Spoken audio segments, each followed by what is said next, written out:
How's it going? Welcome to Good Company and welcome back to the Gigafactory. Today we are doing another fully automated system. This time we're sorting out the battery situation. As you know, our handheld assembly room is always running out of batteries, so we are actually going to be redesigning every single product to use the power pack instead of the double battery stack, and then actually just doing a big redesign on the power plant itself to be fully automated, just like the integrated circuits last episode. Before we start though, go ahead, check to see you are subscribed. Also like the video as it really does help out, and if you want to join the workforce and support the channel, you can do so by becoming a channel member and you'll get your name at the end of the video. So just starting out, placing down some machines to make some more energy cells and plastic sundries. Our original workshop for components was really not making enough of those for what we wanted to do in the power plant. That is very temporary over there. Really just wanted to see if the automated system that we had in mind would actually work and what sort of production we would get out of it. So you know me, I like putting down temporary stuff that ends up staying there for basically forever. But that will change. What we do in the next 4 episodes is actually turn our component making workshop into a fully automated system, and it's good. I'm not gonna lie, it's very impressive. So we've got some good stuff coming up in the next few episodes. Just clearing out some space in the power plant, moving our quadruple battery stacks up into the top area of the room, and also the power supplies, because we do need to keep production of them going. We can't afford to let production of our medium case products to go down at all, because that is basically what is keeping us in profit at the moment. So here we are using the battery machines to make our large power packs. The large power packs take energy cells and power packs, and then the power packs take energy cells and plastic sundries. So just bringing over the 2 components that we need. As you can see, it's really cheap to make these, whereas the battery stacks, like the grey batteries, take a lot more components and materials to make. So this is why we actually wanted to move over to these large power packs. They were cheaper. They don't give you as many points towards the requirements for the products, if that makes any sense, but in the grand scheme of things, I don't think that's an issue. These are far cheaper to make, so that's what that's all I cared about. So here we are, just setting up the machine. I wanted to do 8 machines making large power packs, and I do get the ratios wrong because I didn't actually look, but we sort that out in a future episode. So we're doing 4 power pack machines going into 4 large power pack machines, just using splitters and mergers again, just to route stuff around. It was tricky because the power packs come out of the end, but then I needed to send them up to the edge and then back down, because you need to basically combine all of the other components in one area and then send them through.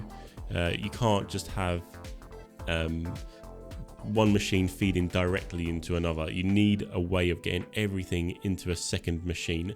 I am using overhead segments. That is for 2 reasons. At the moment, we do need a walkway to the back of the factory, so courier workers can still get there.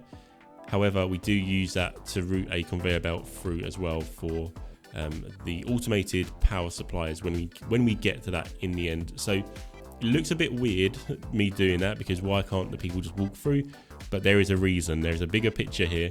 So it did take me a couple goes actually to record this episode. It did go bankrupt, and it's just because I tried to do too much in one episode. The original plan was to completely finish the power plant and we never come back to it. So we were going to do these large power supplies and the expert power supplies as well. The large power packs and the expert power supplies. I'm getting all messed up here. It's very confusing, I'm not gonna lie. So I did that initially. It was way too expensive, just because the machines are expensive, but also destroying the production of the power supplies destroyed production everywhere, and we just couldn't make the products again quick enough to get back into profit. So I did have to just do one bit at a time, and it worked out all good in the end. It was a little bit sketchy, I'm not gonna lie. I think we got out of bankruptcy with 1 day left to go. I don't show that on camera though, just because it's me just panicking and going all over the factory just trying to figure out how I can make some money. But that was, I don't know, it was quite touch and go. I'm not gonna lie, Gigafactory could have been over.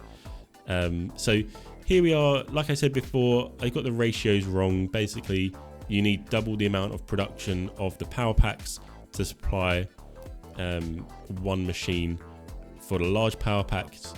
So the large power pack actually takes 0.1 day to make one, and then this is going to get confusing.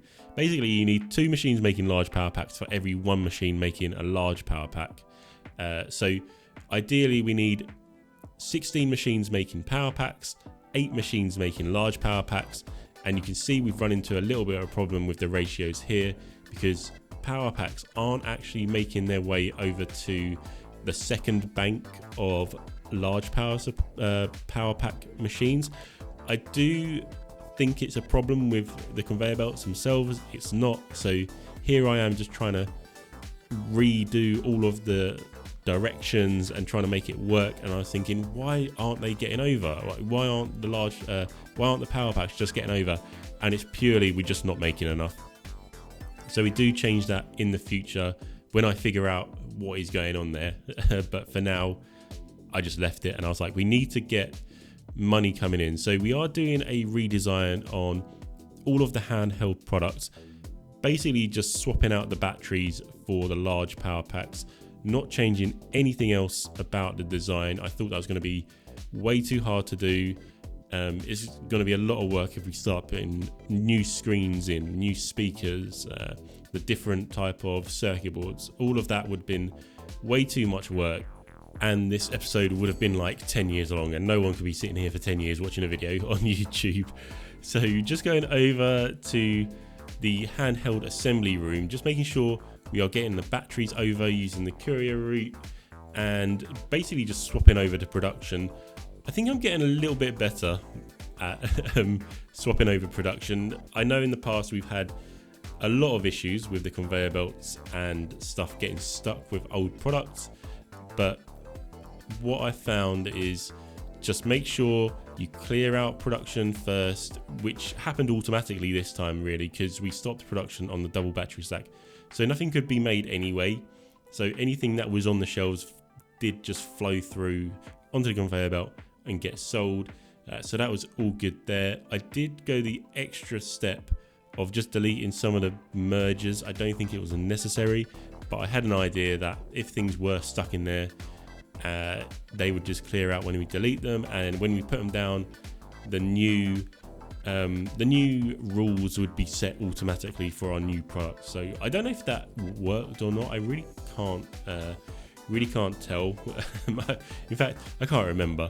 So just setting up pallets again, it is a kind of tedious when you've got this this like kind of setup with one product on 2 pallets. You just have, there's nothing else you can do. You just have to go through and just up the logistics slots on them manually.